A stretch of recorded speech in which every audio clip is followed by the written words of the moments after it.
Shalom. Selamat petang, kita akan melanjutkan PA kita.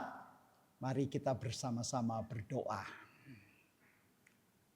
Ya Bapa Surgawi, sungguh kami mengucap syukur untuk kesempatan yang Tuhan telah beri.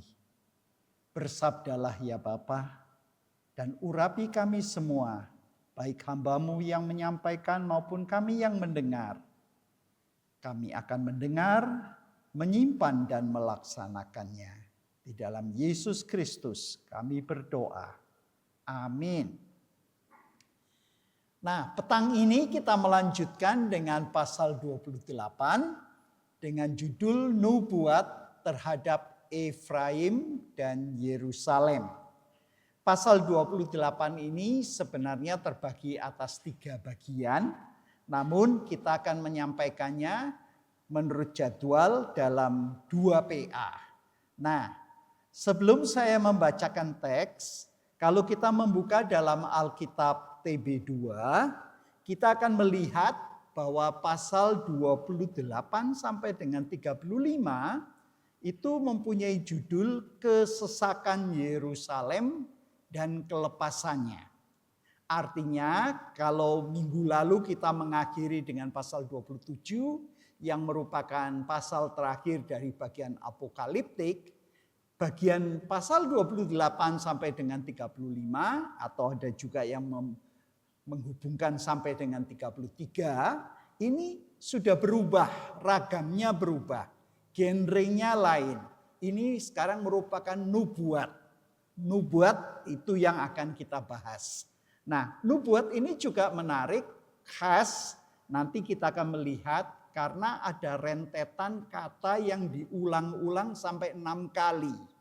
Itu yang membuat pasal 28 sampai dengan 33 itu merupakan satu kesatuan.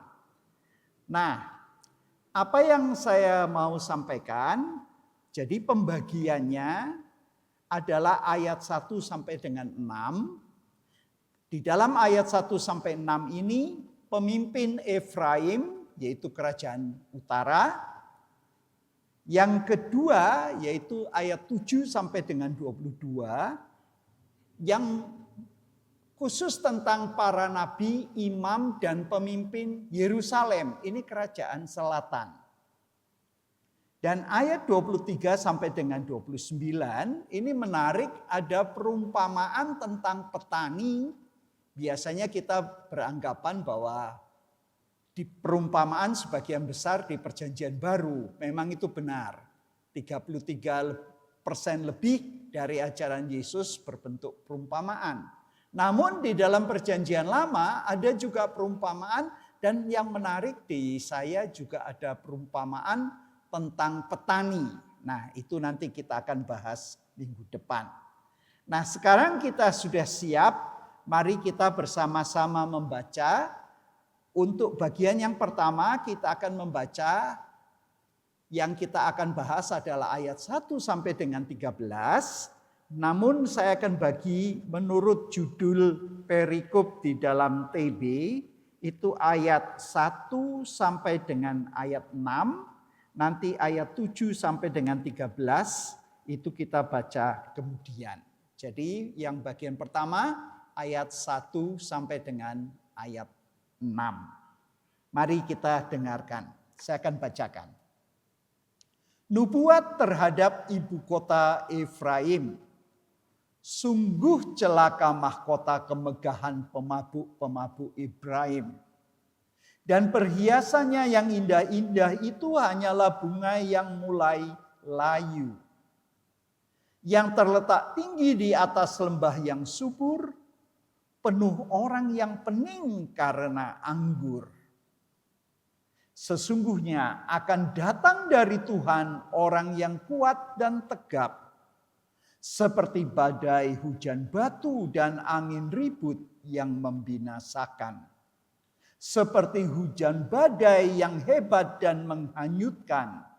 Ia akan menghempaskan mereka ke tanah dengan kekerasan. Mahkota kemegahan pemabuk-pemabuk Efraim itu akan diinjak-injak dengan kaki. perhiasannya yang indah-indah, bunga yang mulai layu itu, yang terletak tinggi di atas lembah yang subur, akan menjadi seperti buah ara yang masak terlebih dahulu sebelum musim panas. Siapa yang melihatnya langsung menelannya begitu dipetik dengan tangannya. Pada waktu itu Tuhan semesta alam akan menjadi mahkota yang indah dan perhiasan yang mulia bagi sisa umatnya. Ia akan menjadi roh keadilan bagi orang yang duduk mengadili dan menjadi kekuatan bagi orang yang menangkis gempuran ke arah pintu gerbang. Berbahagialah orang yang mendengar firman Tuhan, menyimpan dan melaksanakannya. Nah, saya sekarang akan menjelaskan ayat demi ayat bagian-bagian yang penting. Jadi kita sekarang melihat setelah saya jelaskan, ini adalah bagian di mana Nabi Yesaya berada pada masa yang kritis waktu itu. Di mana pemberontakan Israel, yaitu kerajaan utara terhadap Asyur, akan segera mengakibatkan kerajaan utara ini hancur dan dibuang. Asyur memang menaklukkan ibu kota Samaria pada tahun 722 sebelum Masehi. Nah, Yesaya menggunakan tentang kejatuhan kerajaan utara ini untuk memperingatkan kerajaan selatan. Nah, inilah yang kita akan sekarang pelajari bagian demi bagian. Nah, bagi teman-teman yang menyiapkan untuk pelajaran di sekolah minggu, di Ture, di FG maupun di cabang dan pos PI, saya ingatkan lagi informasi tentang Efraim, Samaria, kerajaan utara itu ada di kamus di belakang Alkitab ini, ya. Jadi silakan digunakan. Ini contohnya yang akan ditampilkan di layar. Dijelaskan mengenai Samaria, ibu kota kerajaan Israel. Itu letaknya di utara. Nah, kalau kita lihat peta, kita bisa mempelajari siapa rajanya, kapan direbut oleh tentara Asyur. Dan ini yang membuat penduduknya nanti dicampur dengan bangsa-bangsa lain. Sehingga agamanya pun akan menjadi campuran, ya. Nah, kalau kita lihat slide berikutnya, di sini kita melihat bahwa ini yang membuat nanti di perjanjian baru, Samaria yang di daerah Galilea di utara, Yudea itu di selatan, ini yang membuat orang Samaria bermusuhan dengan orang Yahudi. Jadi ternyata kita mempelajari perjanjian baru akan lebih kaya kalau kita mengerti latar belakangnya dari perjanjian lama. Nah, sekarang kita melanjutkan dengan melihat ayat 1. Di ayat 1 ini ada hal yang menarik, slide berikut.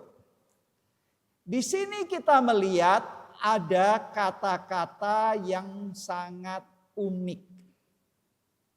Kata ini dalam bahasa Ibraninya diucapkan hoi. Nah, kalau kita melihat ternyata terjemahan berbeda-beda cara menerjemahkannya. Kalau terjemahan baru 2, sungguh celaka. Ya. Sungguh celaka mahkota kemegahan pemabuk-pemabuk Efraim. Di dalam Bimka dengan gunakan kata celakalah. Nah, kalau kita masih ingat terjemahan lama yang digunakan why, ya. Dulu kita masih sering dengar why. Nah, di dalam terjemahan bahasa Inggris yang dikerjakan oleh kelompok Yahudi, yang digunakan adalah kata Inggris woe, ditulis dengan W-O-E. Nah, bahasa Inggris yang modern menggunakan kata ah. Nah, ini ada 6 kali Jadi jangan dilompati begitu saja, tapi perlu direnungkan. Mengapa kata celakalah ini ya diulangi sampai 6 kali mulai dari pasal 28 sampai dengan 33. Nah, kalau kita mempelajari sekarang apa yang sebenarnya ditekankan, ini adalah dari sang nabi mengatakan dia sedih, dia susah, dia ada rasa takut, mengatakan celakalah. Ya, dan ini nanti kita melihat diperluas di dalam ayat 3 dan 4. Siapa yang dikatakanlah celakalah? Pemabuk-pemabuk Efraim. Itu bagian berikut. Pemabuk-pemabuk Efraim adalah pemimpin Israel, kerajaan utara. Alih-alih mengurus urusan negara, mereka itu mabuk-mabukan. Nah, itulah sebabnya dengan bahasa puisi digambarkan bunga yang sudah layu di perhiasan mereka yang indah-indah, itu menunjukkan ibu kotanya ya yang juga disebut Efraim itu dulunya kuat tapi sebentar lagi akan ditaklukkan. Nah, inilah pentingnya mengerti mengapa nubuatan ini berbentuk puisi. Ya, biasanya kita berharap nubuatan itu langsung ngomong. Ternyata Nabi menggunakan bentuk puisi. Nah, di dalam ayat 2 yang disebut di sini dikatakan Tuhan akan mengiring orang yang kuat dan tegap. Nah, yang kuat dan tegap ini ternyata adalah orang Asyur yang dikatakan akan datang sebagai badai hujan, badai yang hebat dan menghanyutkan, mereka akan menghukum. Mengapa? Karena pemimpin-pemimpinnya mabuk. Nah, di sini kita melihat bahkan kalau membaca di ayat 4 ya. Di dalam ayat 4 ditunjukkan mengapa tadi serangan yang bagaikan badai yang hebat itu tidak bisa di-stop. Ya. Kan hebat dan menghanyutkan tidak dapat di-stop karena apa? Karena pemimpin-pemimpin mereka tidak menjadi pemimpin yang baik. Nah, di sini kita melihat buah ara yang seharusnya itu ya kalau buah kita punya pohon pertama kali berbuah, itu buahnya indah membuat kita ingin segera ambil. Namun apa yang terjadi bahwa mereka ini mencemarkan diri dengan penyembahan berhala ya sehingga pudar sebelum waktunya. Dan ini tidak akan bertahan lama. Jadi ini kembali bahasa puisi untuk mengatakan ringkasannya pada kata tadi. Celakalah. Why? Wow. Nah, jadi di sini kita melihat ini ayat 1 sampai dengan 4. Lalu hubungannya dengan ayat 5 dan 6 itu apa? Di dalam ayat 5 ada satu kata kunci. Masih ingat minggu lalu? Bahkan ada nyanyiannya. In that day. Diulang berapa kali itu dalam pasal 27. Jangan lupa, pada waktu itu. Nah, ini janji Tuhan. Kalau yang pemimpin-pemimpinnya lupa daratan, mabuk-mabukan, tidak mengerjakan tugasnya, karena itu akan segera dihukum.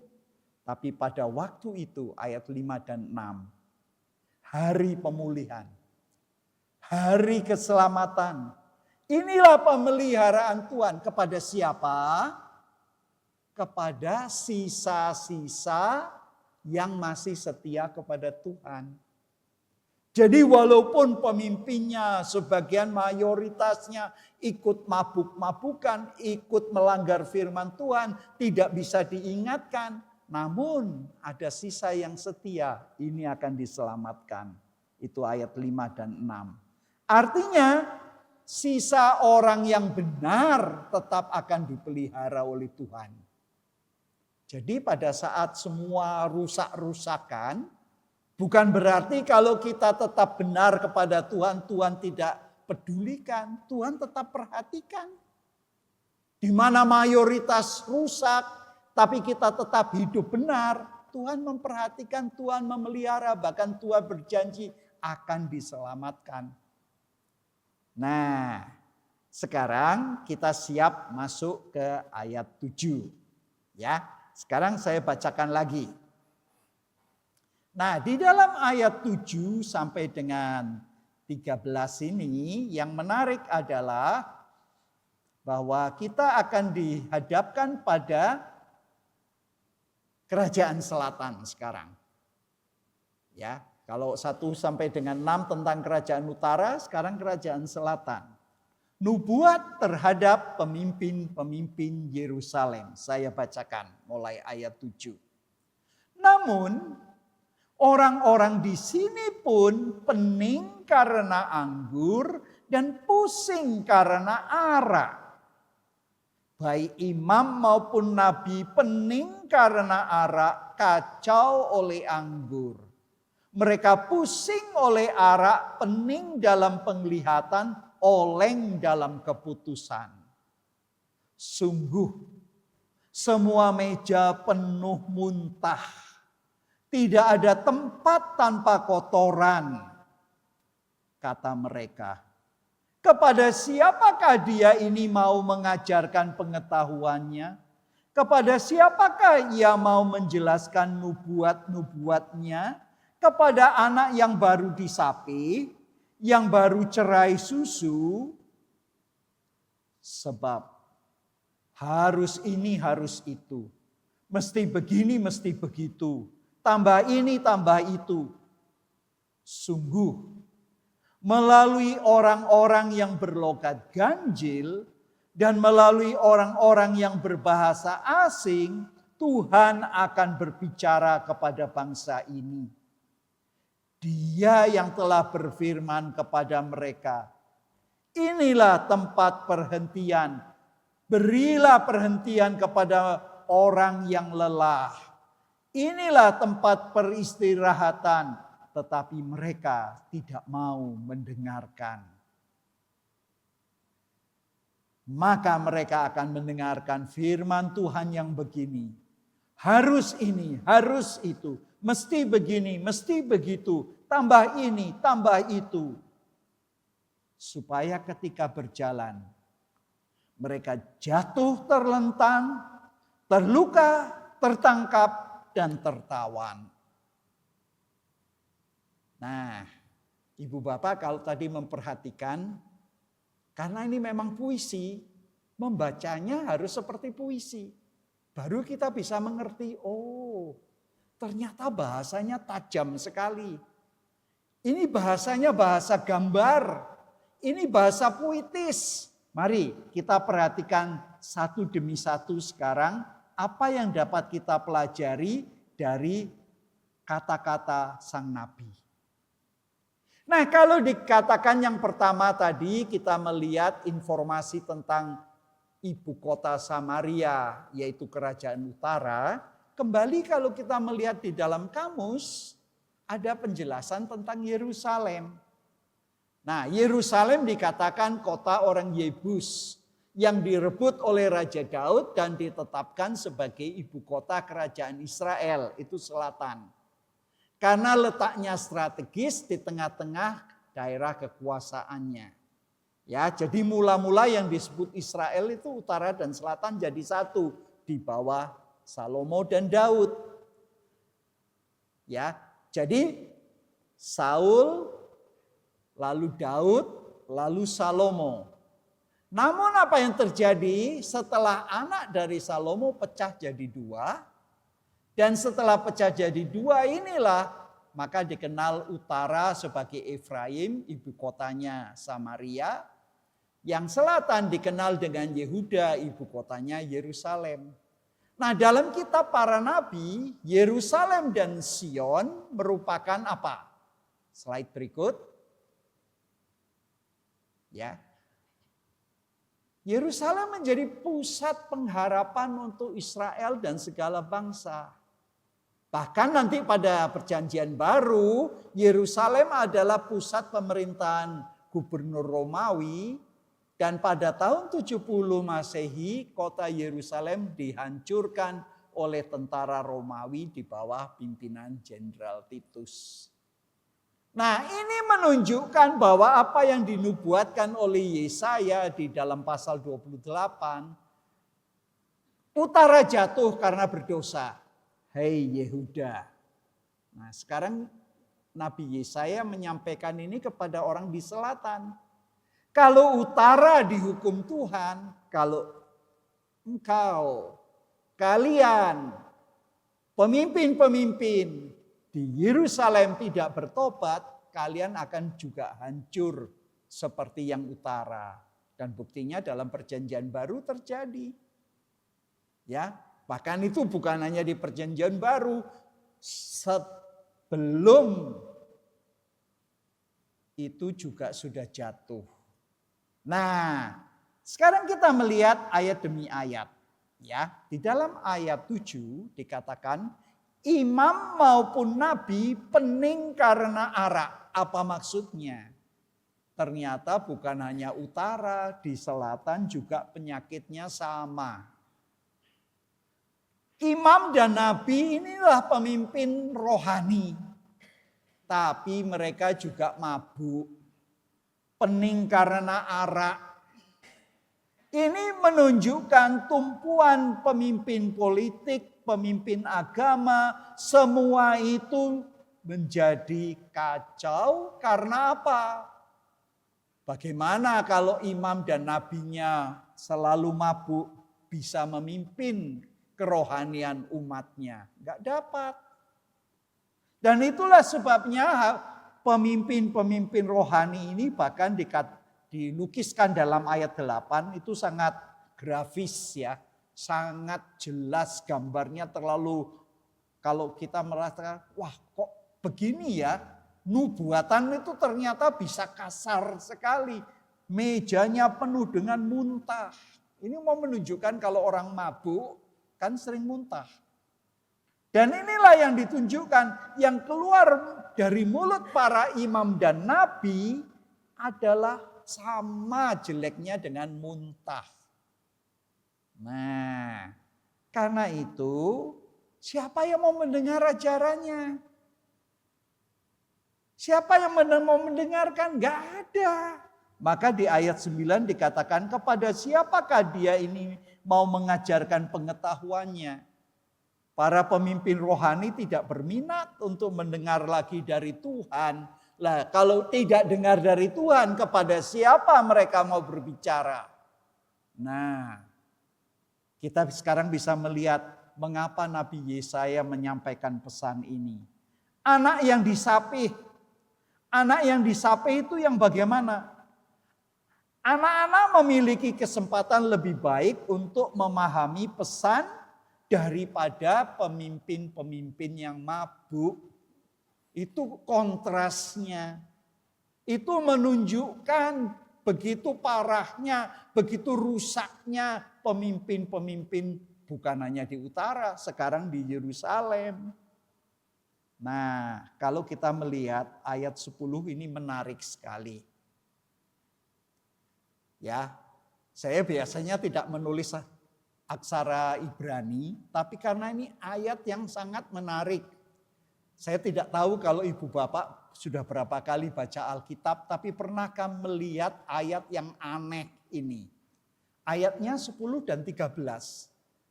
Ini bukan salah, kalau diulangi 2 kali itu berarti disengaja. Pasti ada pesan yang unik. Nah, sebenarnya ini permainan kata. Saul, Saul. Kau. Itu ucapannya. Ya. Sampai saya melihat ada satu terjemahan bahasa Inggris yang menarik sekali. Itu Lexham English Bible. Ya. Diucapkannya begini di dalam terjemahan bahasa Inggris itu. For it is bla bla bla upon bla bla, bla bla upon bla bla, gah upon gah upon gah, a little here, a little there. Karena memang ini bahasa Ibraninya juga aneh sekali. Loh, mengapa kok di tengah-tengah nubuatan ya Yesaya mengungkapkan ungkapan yang seaneh ini? Ya, kalau kita belum pernah memperhatikan, ya bersyukur yang datang hari ini, yang ikut PA ini. Kita menemukan sesuatu yang selama ini kita lewati saja. Coba perhatikan, apa terjemahan dalam berbagai terjemahan. Saya bacakan dari TB dan TB2. Ya, sebab harus ini, harus itu. Mesti begini, mesti begitu. Tambah ini, tambah itu. Andai kata Bapak Ibu harus khotbah dari ayat ini bagaimana? Aneh sekali kan? Bahkan saya membandingkan dengan terjemahan lama. Terjemahan lama lain sekali terjemahannya. Karena adalah hukum bertambah hukum, hukum bertambah hukum, syarat bertambah syarat, syarat bertambah syarat, di sini sedikit, di sana sedikit. Saya bacakan dari Bimka. Masakan dia mengajar kita huruf demi huruf, kata demi kata, kalimat demi kalimat. Ya, lain sekali. Saya baca dari Alkitab Berita Baik, ini dari bahasa Malaysia. Dia hendak mengajar kita huruf demi huruf, kata demi kata, dan ayat demi ayat. Jadi semuanya menghadapi masalah bagaimana menerjemahkan ungkapan yang memang aneh. Nah, mengapa itu?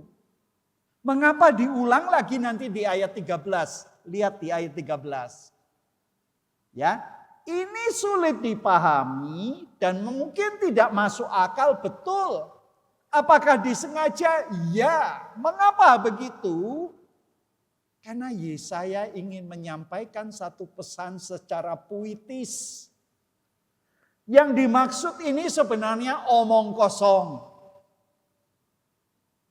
Ya, maka ucapannya huruf demi huruf, kata demi kata, kalimat demi kalimat. Apa itu maksudnya? Nah, di sini kita melihat sebenarnya ini permainan kata untuk mencerminkan betapa bobroknya pemimpin rohani di Yerusalem. Para imam dan nabi itu bobrok. Ngomongnya aja sudah ngawur seperti orang mabuk. Ya.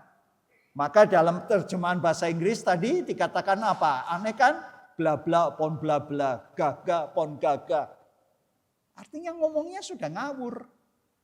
Nah, tetapi apa yang dimaksud melalui ungkapan ini menunjukkan bahwa ini nabi sedang mabuk, atau ini omongan bayi, baby talk, atau ini adalah musuh dari bangsa asing yang ucapannya tidak dimengerti. Jadi kedengarannya seperti suara yang aneh.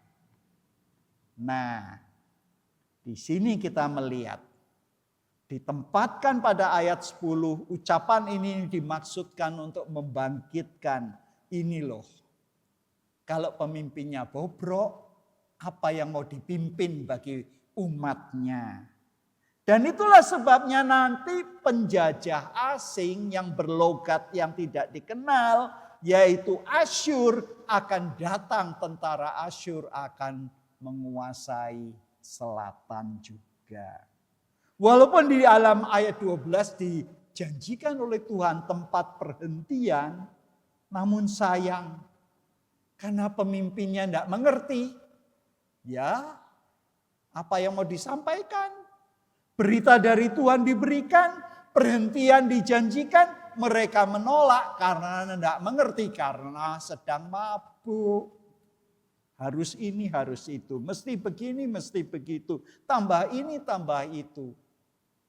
Nah, mudah-mudahan petang ini kita melihat hal-hal yang baru yang mengingatkan kita bahwa orang kalau mabuk menolak pesan Allah tidak bisa berfungsi. Walaupun jabatannya nabi, jabatannya imam, kalau tidak melakukan tugas kerohanian seperti yang menurut pesan firman Allah, mereka tidak bisa memimpin umat, akhirnya umatnya juga jatuh. Nah, apa yang dapat kita pelajari? Mari kita menyimpulkan ada 3 hal. Yang pertama, suara kenabian. Nabi itu mempunyai suara. Tugasnya menyampaikan firman Allah, berita dari Tuhan.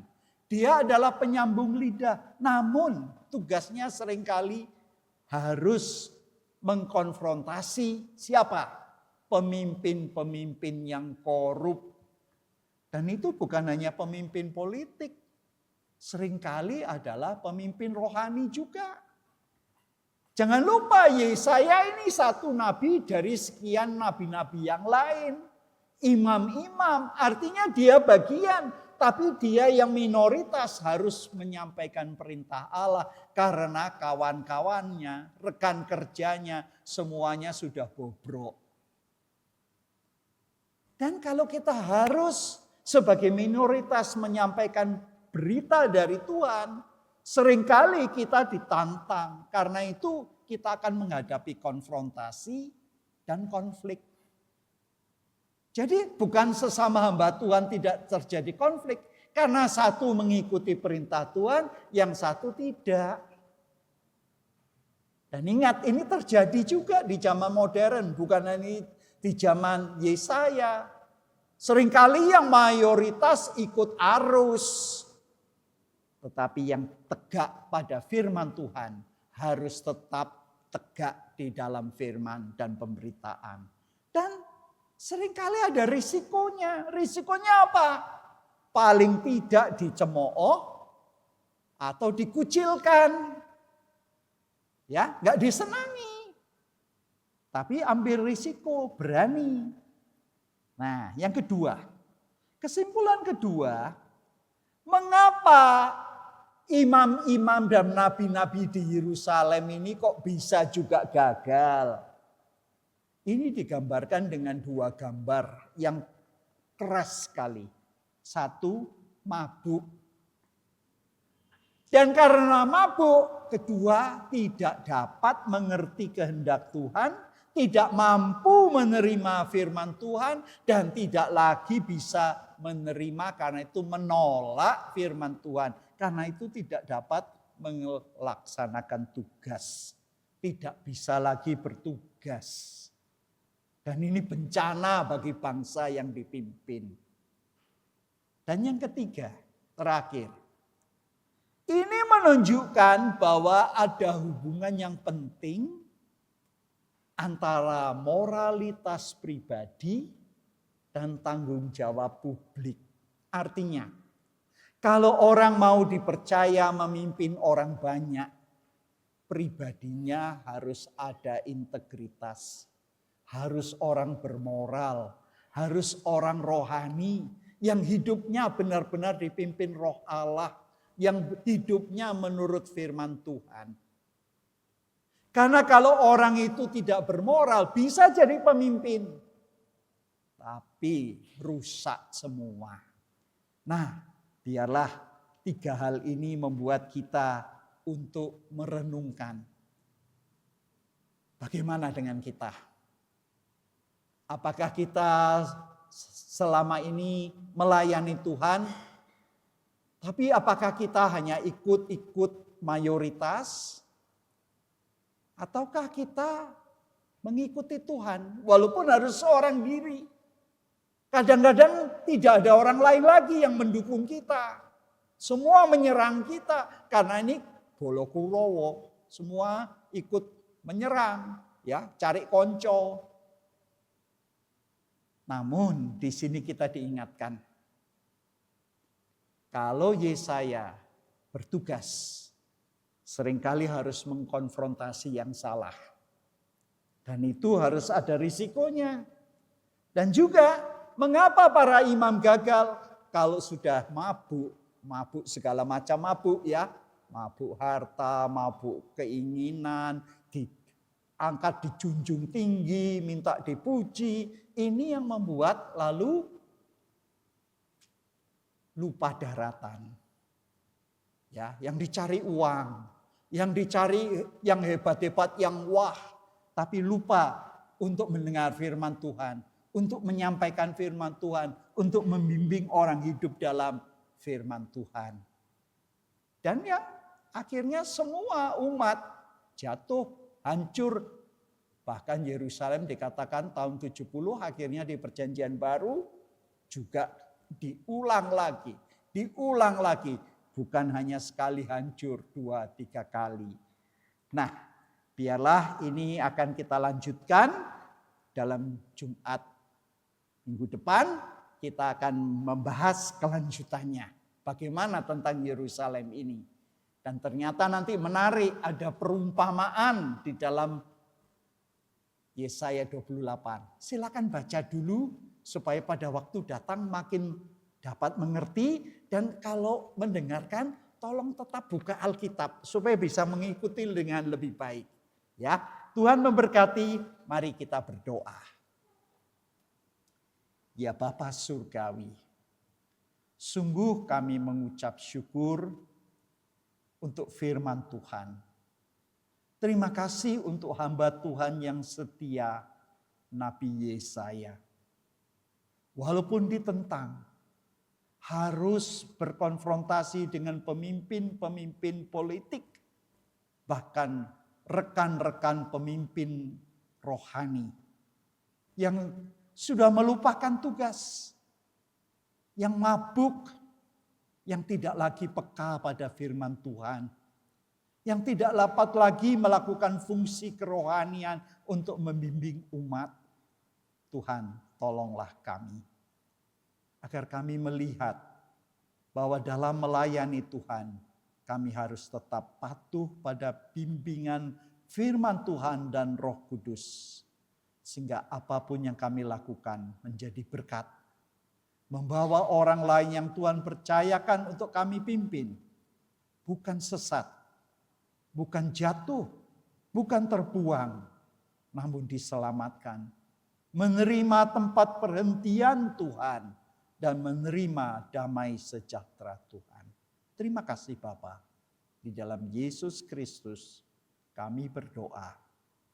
Amin.